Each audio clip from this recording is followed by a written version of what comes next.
काल आहे ना महिन्याचा किराणा भरला, तोच डब्यामध्ये व्यवस्थित असा भरून ठेवायचा होता, पण त्या अगोदर चहाचा सुद्धा टायमिंग झालता. नाही म्हटलं तर 6 वाजलेल्या आणि चहासुद्धा ठेवला. लगेच मग स्किन केअर केलं, कारण हे सुद्धा खूप महत्त्वाचं आहे.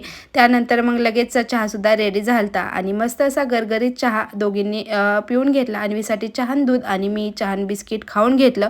नंतर मग जो काही किराणा होता तो डब्यामध्ये भरून ठेवायचा होता. तर इथं जे अन्वीचे जे काही खावं असेल ते ह्या छोट्या डब्यामध्ये मी भरून ठेवते आणि हा डब्बा मी फ्रीजच्या वरती ठेवते, जेणेकरून घ्यायला सुद्धा सोपं पडेल. त्यानंतर मग जे काही कपडे सुकलेले होते त्याच्या घड्या घातल्या आणि व्यवस्थित असं कपाटामध्ये ठेवलं. नाही म्हटलं तर आता 7 वाजलेल्या आणि दिवाबत्तीचा सुद्धा टायमिंग झालता. दिवाबत्ती करून घेतली आणि घरात खरंच खूप छान वातावरण निर्माण झालतं. त्यानंतर अन्वीच्या अभ्यासाचा टाइम, अन्वीचा अभ्यास झाला की गिरणीमध्ये गेले, पीठ दळून आणलं. आता 10-15 दिवस टेन्शन नाही. तर चला, कसा वाटला मिनी ब्लॉग नक्की कमेंट करून सांगा. जर आवडला असेल तर नक्की व्हिडिओला लाईक आणि चॅनलला सबस्क्राईब करा. श्री स्वामी समर्थ.